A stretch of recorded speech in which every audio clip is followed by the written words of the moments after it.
modified so that they went in concurrently with each other. This is case number CC 9565.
Please support the next item that we would like to present is documents pertaining to a conviction out of the Circuit Court of Madison County, Alabama against Mr. Moss. And this is case number CC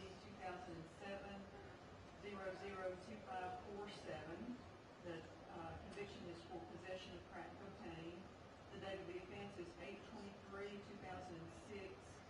The date of conviction is 5/25/2007. This is a certified copy reflecting a sentence of 15 years under the Alabama Habitual Offender Act.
conviction and related documents pertaining to Mr. Moss in the state of Alabama, and this likewise is certified. And I'll show this to you.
The state's first witness would be Bridget Holder.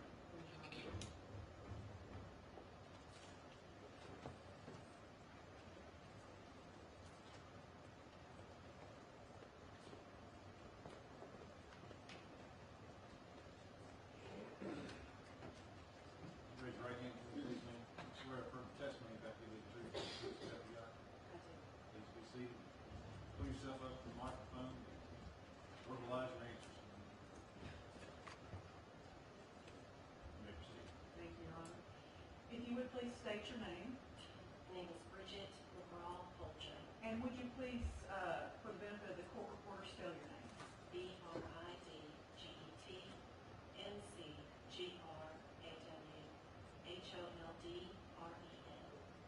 Thank you, Ms. Holder. Where and how are you employed? I'm employed as a parole officer with the Alabama Board of Pardons and Paroles. Okay, and just in very general terms, tell the court what your duties are in that capacity. Well, I have a different position now. Do you want me? Let's go back then to October of 2012 and just tell us what you were doing duty-wise at that point. I supervise parolees for the Board of Pardons and Paroles, people who were released from the penitentiary under the supervision of the parole board, and I supervise them. All right. And is your office located in Madison County, Alabama? Yes, it is in Huntsville. Okay. And it was in October of 2012 as well? That's correct. Okay. Did you have on your caseload a gentleman by the name of Zakkawanda Moss? Yes, I did. Okay. And do you see that gentleman in the courtroom today? Yes, he's sitting over there. jumpsuit right behind me? Yes, If the record could reflect she's identified the defendant. Let the record so reflect.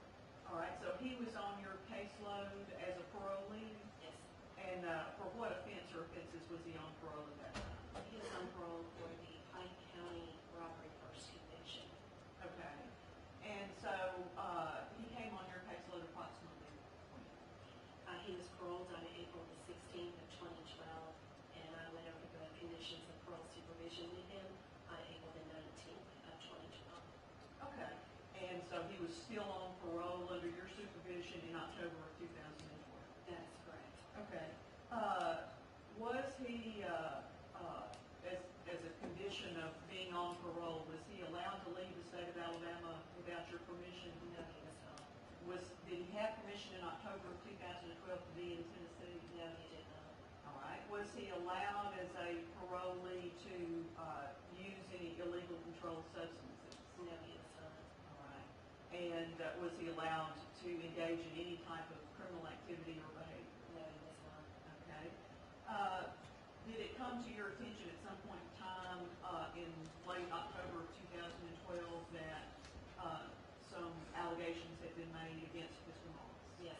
Okay. Was a parole violation warrant ultimately prepared and served upon him? Yes, it was. Okay.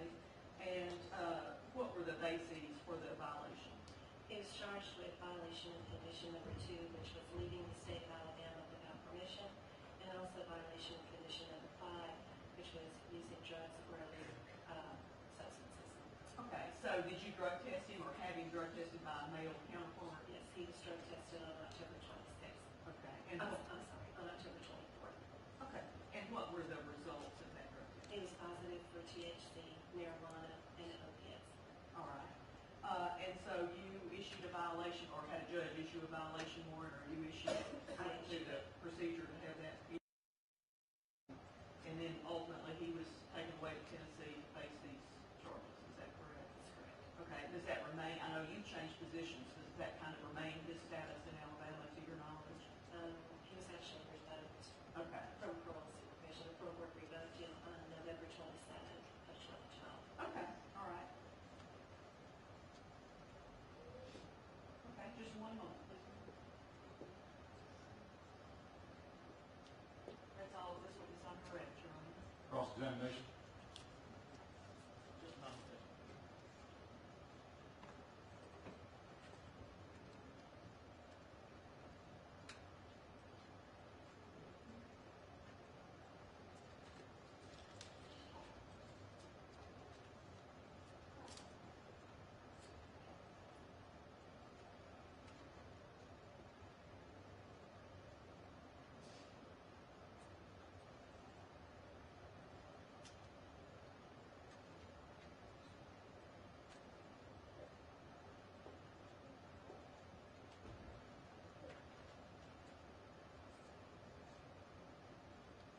I don't think I have any questions. I have one clarification, or characterize it as an omitted question. It's really just make absolutely certain the record's clear. Thank you. Ms. Holden, I'm not sure I asked you this, so I'm going to make absolutely certain. The Pike County conviction for which Mr. Moss was on parole with you, that was a felony conviction, right, in the state of Alabama, is that correct? Yes, ma'am, robbery first. Was a felony. Thank you. That's all, Judge. Mr. Coker. No, sir. Let me step in. Thank you. Thank you, Ms. Holden. May she be excused to go back to Alabama if she chooses to? So, Mayor, Mr. Coker, is there any need for her to remain? No, sir. Thank you. Our next witness will be Patricia Strickland.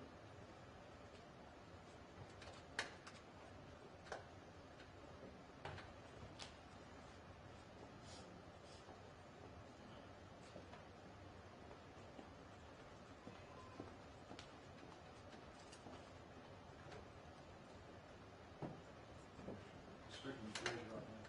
Swear affirm the testimony that you give you the truth, the whole truth, so help you God. Please have a seat. Move yourself up to the microphone.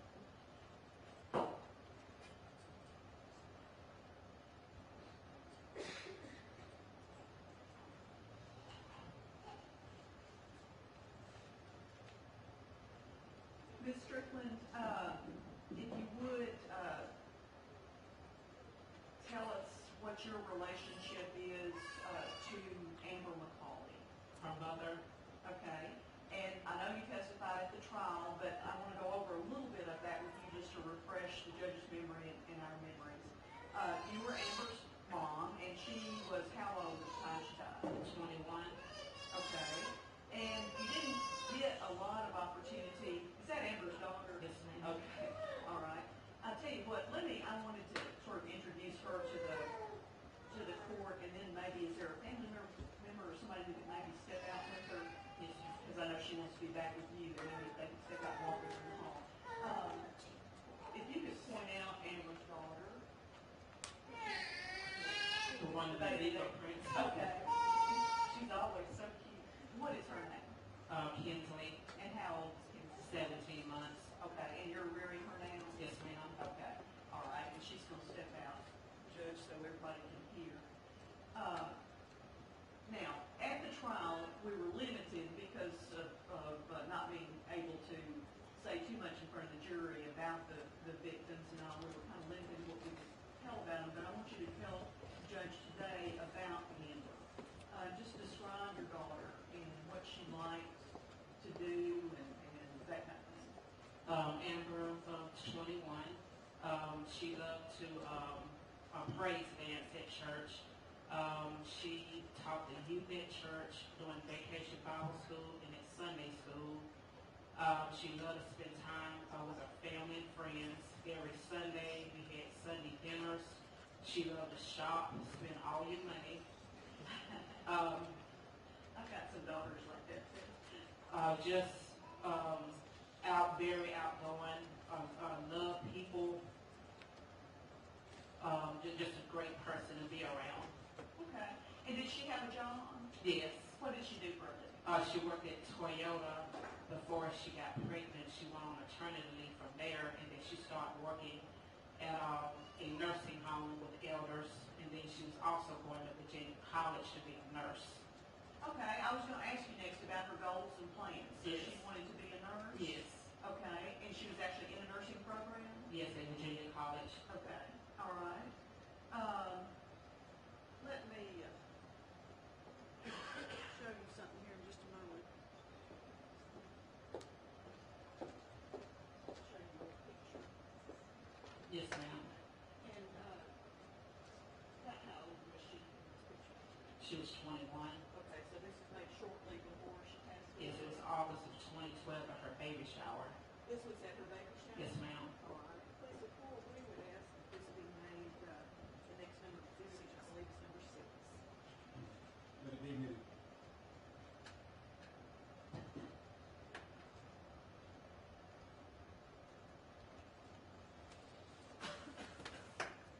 So this beautiful smiling young lady is Amber. Yes, ma'am. Okay. And let me, show you another picture here in just a moment. This, I believe, is the young lady that we just saw here before. Is that right? Yes, ma'am. Okay, and it's. Kinsley. Okay, and spell that, please. Kynsllee. Okay, that's such a pretty, unique name. How old was Kinsley when Amber was killed? 2 months. Okay, so she never got to know her mom. No, ma'am. All right, I'd ask if this was named Exhibit 7. Let it be admitted.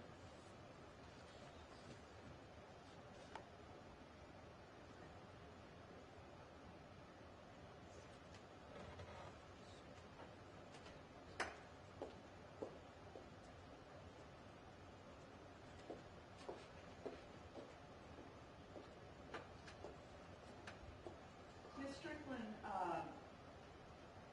tell us how the loss of Amber has impacted you. I mean, obviously, the loss of a child is just an unimaginable thing, but specific to your life and your situation, tell the judge how it's affected you. Has it affected me mentally, sleepless nights. I used to smell her. Just having to learn how to live your life without her, pretty much. You know, just the routine that you normally did with her that you can't do anymore. So just basically just learning how to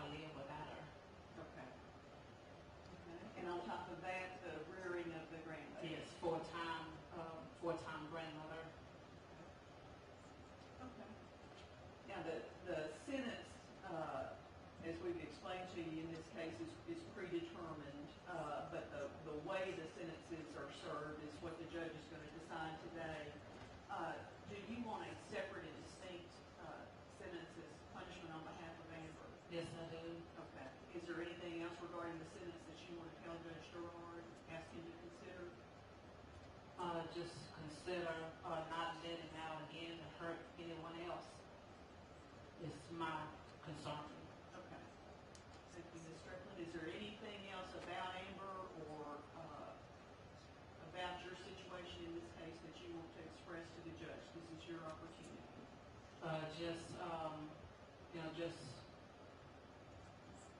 Just keep him in jail. Yes, in prison. So, like I said, so he won't get out and hurt no one else. It's my concern. Okay. Thank you, ma'am. That's all I'm doing. Cross-examination, Mr. Cody. No questions, Judge. Thank you, Mr. Cody.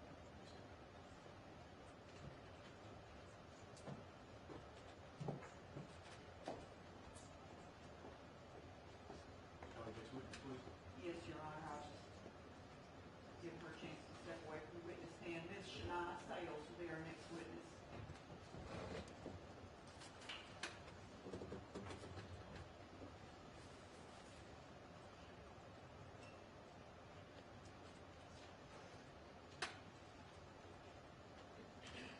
Sales, would you raise your right hand for me, please? You swear to affirm the testimony that you will be true, the whole truth, so help you God? Please be seated and pull yourself up to the microphone. Ms. Sales, if you would state your name and spell your first name for the court reporter. Shanae Michelle Sales, Shanae S-H-A-N-E-A, Sales S-A-L-E-S. Thank you, ma'am. And you are the mother of Shreya Campbell, is that right? Yes, Okay. And she's one of the victims in this case, correct? yes, And you also had two other losses in the case. One was little baby Rico Bradley, is that correct? that's correct. He was your grandson. Yes, And then, of course, Shreya was expecting a little girl, and so you lost her as well. When her mama died, she died, right? yes. Okay. All right. And you explained to us, if you need me to stop at any point, I'll be glad to, Ms. Sales. But I wanted to mention to the judge something you told us in the event the other day, and that is that the little baby girl's dad gave her a name. Yes, it did. Okay. And is it, am I saying it correctly, Nevaeh? Nevaeh. Okay, and it's Kevin spelled backwards. Correct. As I understand it, when Shreya was buried, Rico was in one arm and the little girl was in the other arm. Is that right? Yes, Okay. All right. Now, you did a victim impact statement. You filled that out and turned it in. Is that right? yes, I did. Okay. The statements that you made in that were very touching. And do you still feel that way and adopt those today? Yes, I do. Okay. All right. Let me show you a couple of pictures, if I may.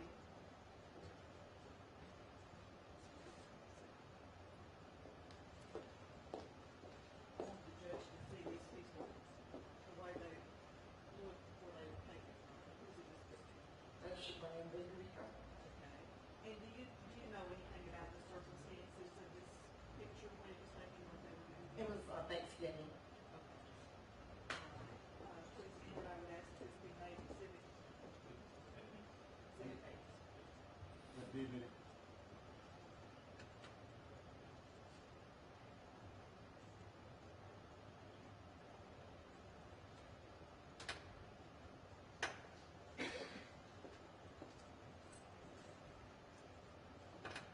Let me show you another picture. This is my favorite picture of baby Rico. This is Rico, right?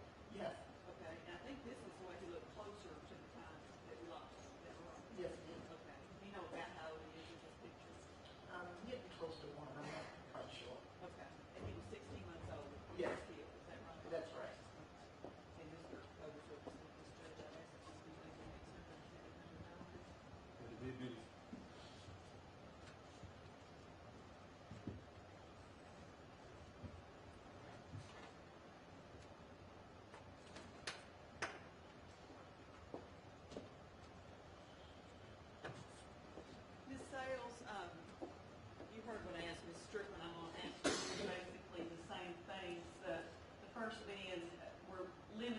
what a judge is allowed to let you talk about in front of a jury about a victim. But for the sentencing hearing, you're allowed to tell the judge a little bit about Shreya. Let's start with her, and then we'll move on to Rico. But tell us about Shreya, what she was like, and what she liked to do, and what she planned to do. Shreya was, she was very intelligent. She was always helping other people. Like, she tried to help her best friend get her GED. She would always help people study. She loved to shop and just hang with her. She loved to be with her family. Always wanted us to get together and have barbecues and just, like I said, she wanted to finish her schooling. She went to Virginia College to be a nursing assistant, and she finished her course. All she had to do was her clinicals, but she never got to finish those. Okay, so she was going into nursing too? Yes. Okay, okay, all right. So she was in the process of doing that, just like those clinicals. That's a rough part. I've got a daughter in nursing school, and that's the hard part for them.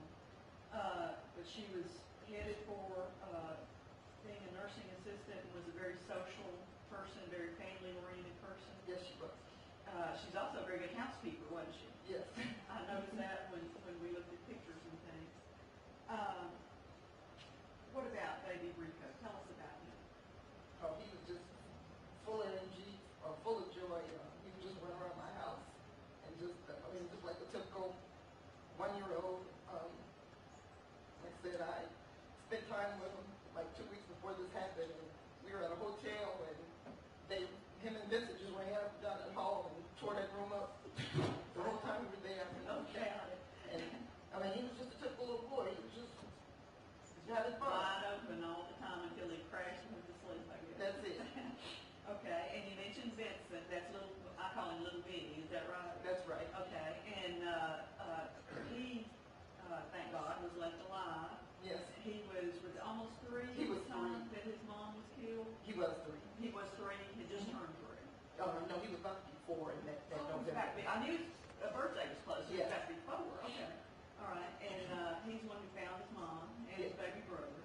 Yes, he There did. at the Huntsville Highway House. Yes. And he called folks and finally got rescued. Yes. And do you have him now? Yes, I do. Okay. Do you still see some effects on him from this? Yes, every now and again I ask him, where's Mom? And Lord, he'll say she's in heaven, or, he doesn't really understand that. He just asks sometimes, are they coming back? And I just tell him, no, they're not coming back. Okay. All right. If you're able to, if you would tell us in other ways how the loss of Shreya and Rico has affected you and the rest of the family.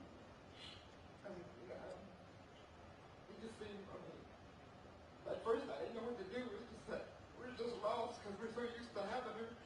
And just when I see him, Vincent, and having him, and when we do things with him, I just know his mom want to be there to see everything that he's grown so much. He's beautiful.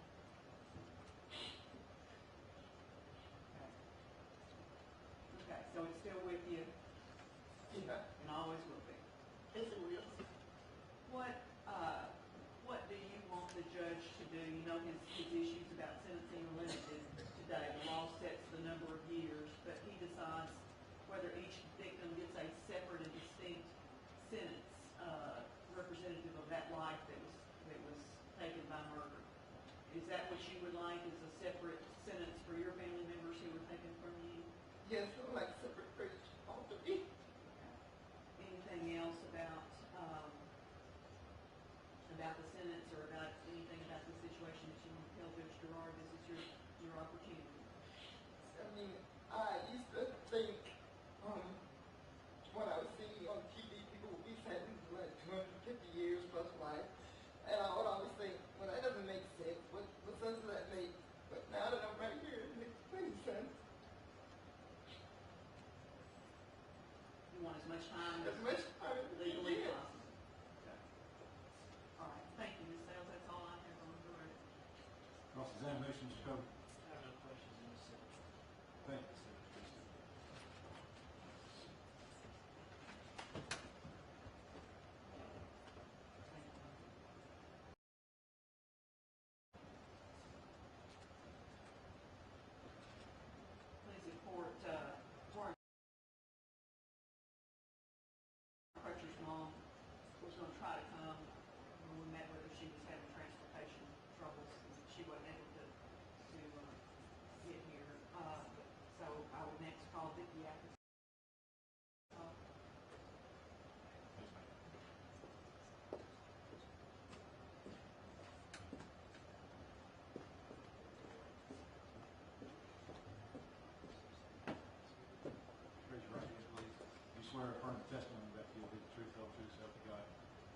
be seated.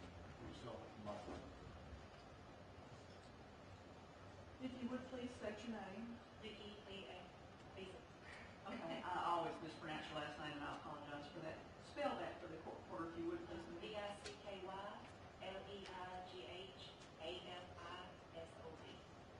Okay, and one of your daughters was Jessica Brown. Yes, ma'am. Okay, you lost her in this mass murder in October of 2012. Yes, ma'am. Okay, we couldn't talk much about Jessica as a person during the trial, but you can now. So tell us about your daughter.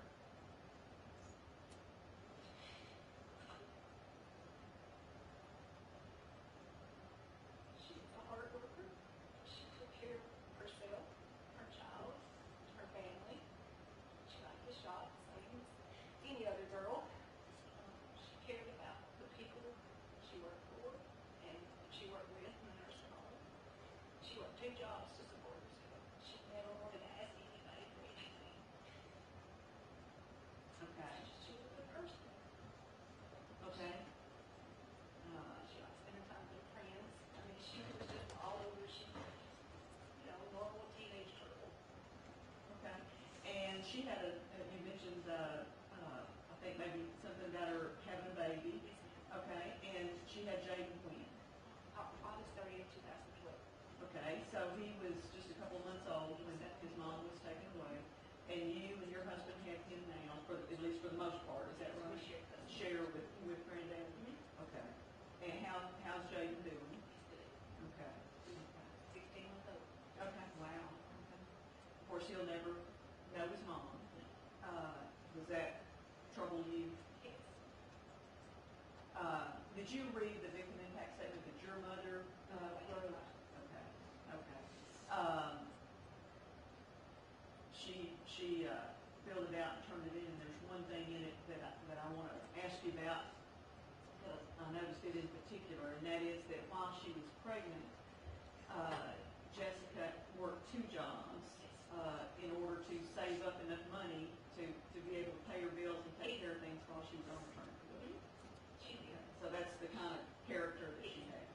But she didn't, her character was also, this says best of her, she took care of her patients, her people, she called them, at the nursing home, and the ones that didn't have any family, she would buy them gifts and bring them clothes out of her money.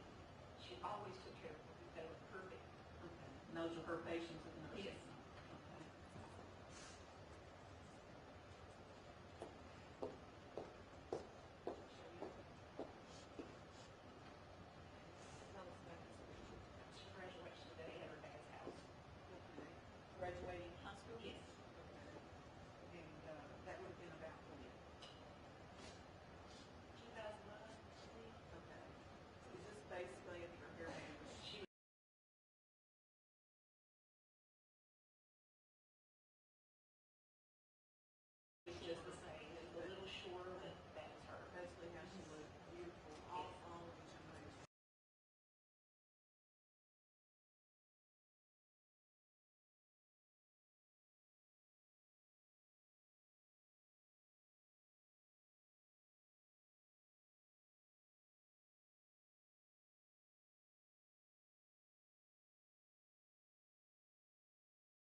Ms. Vicki, let me ask you about the sentence. You know, you work in the criminal justice system, you know that the sentences, the term of them are set by operation of law, but the judge gets to decide today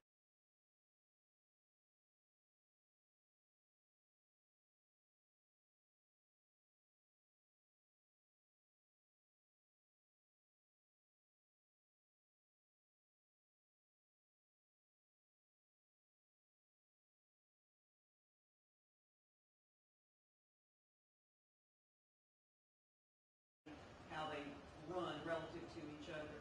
What, if anything, would you like to say to him regarding Jessica's sentence? I believe he needs the highest possible sentence. Never do this to any other family that we go through. The whole family, all of us, Okay. nobody deserves it. Okay. All right, and so to protect society from what Yes. all of you all have been through,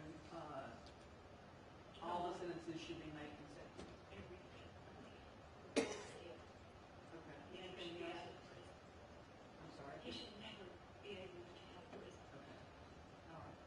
Anything else that you wanted to take this opportunity to tell the judge? Okay. That's all on the record. Cover. I have no questions.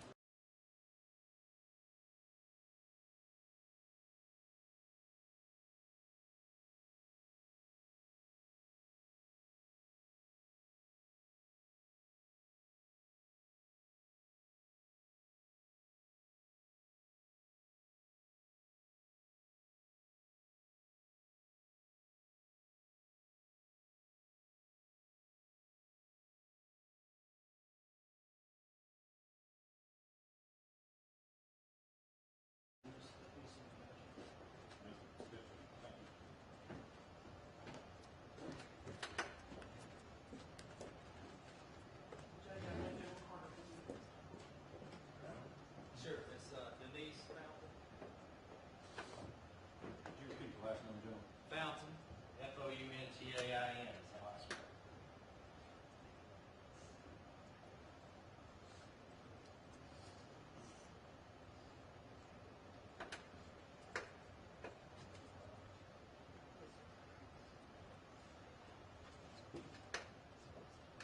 Raise your right hand, please, ma'am. You swear or affirm the testimony about to give you the truth, the whole truth, so help you God. Please have a seat, get this chair, pull yourself up to the microphone, and talk loud enough so I can hear you, okay? Was I anywhere close? How do you pronounce your name? Fountain, Okay. Denise Fountain. Spell it for our court report. If you don't mind, spell your first name and last name. My first name is actually Charmaine. Okay, that's fine. Spell that for me. CharlayneFountain.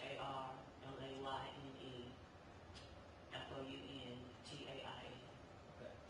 And you are related or were related to Warren Crutcher, is that correct? That's correct. I called him Vincent. I was the owner. I called him Vincent. That's okay. Tell the judge, look at the judge, and tell him about how you were related to Warren and what your relationship with Warren was like. He was my only nephew, and we had a great relationship. I loved him. He loved me. Vincent's dad is your brother, is that correct? That is correct. Okay, so he was your nephew, and tell the judge a little bit more about the relationship as far as how often maybe you would see Warren or Vincent, or how often you would talk, you know, what you and Vincent would do. We talked a lot. He always came to my house. Called me Auntie Nene. He always came in to eat with little Vincent. And he brought Jada to visit me. You know, he was born, and I had the opportunity of meeting Jessica. She was a beautiful young lady. That Friday before all of this happened, I was with them that Friday. He always came to my house to eat. I always cooked him his chitlins, Thanksgiving, and Christmas, because that's what he wanted. I didn't eat him, but I cooked him for him. He was a wonderful father. He was a great person. He loved his children. And they were attached to him like the hip. He would do anything for anyone. Good. Tell me about how Warren would, we had testimony during the trial about his group or his crew that he ran with. Essentially, he was the leader of the group. And then then his mother testified just a little bit about how he would take care of his family. So if you would, tell the judge about maybe how he treated his children, how he treated you, his mom, his dad, those type of things. He treated us all with great love, and he would do anything for anyone. And he did take care of a lot, especially his sister, his little sister. She couldn't speak, and nor could his mom. It was just too much for them. But I felt like he needed a voice, so I thought it was my responsibility to be able to speak for my family of what they've taken not only from us, but from all these other families, and so senseless and so brutal. He was more than a sister. He was her brother. He was a mother. He was a father. He was always there. He was always encouraging.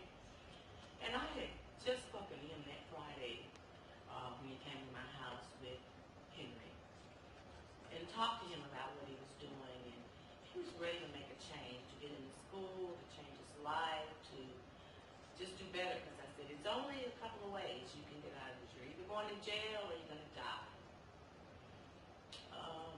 Unfortunately, the latter happened. And I was so angry, and I was so hurt. And I wanted so unspeakable things to happen to these people who took our loved ones so brutally, so mercifully, with no compassion. But my God would not allow me to do that. He allowed me to forgive them and pray for them, and to hope that in some twisted sense that they would realize what they've done to all of us. We can move on after the next trial. We will never forget their children. You have left them motherless and fatherless. And that's something that we can never give them ever again in their life. What do you say? How would you reconcile maybe the argument that says, well, now wait a minute, Warren was a drug dealer. He had a criminal history. He knew what he was up to, and he ran with these guys, and maybe he got what he had. He was involved, and he got what was coming to him. How would you reconcile that to the judge with the understanding that that may be true, but this is the man who took care of his family. This is the man who took care of his children. This is the man that fought for his children on the day of the event. Explain to the judge your feelings on that. I say that what he did was not right. It was criminal. It was wrong. And don't think that I didn't tell him that every opportunity, every breath in my body to change that. But he was a good person. And no one, I don't care what you do or what you are, no one deserves to be killed and murdered the way that our families and the way that our loved ones were done. No one deserves that. I don't care who you are. I don't care what you do. No one deserves to be so brutally abused and tortured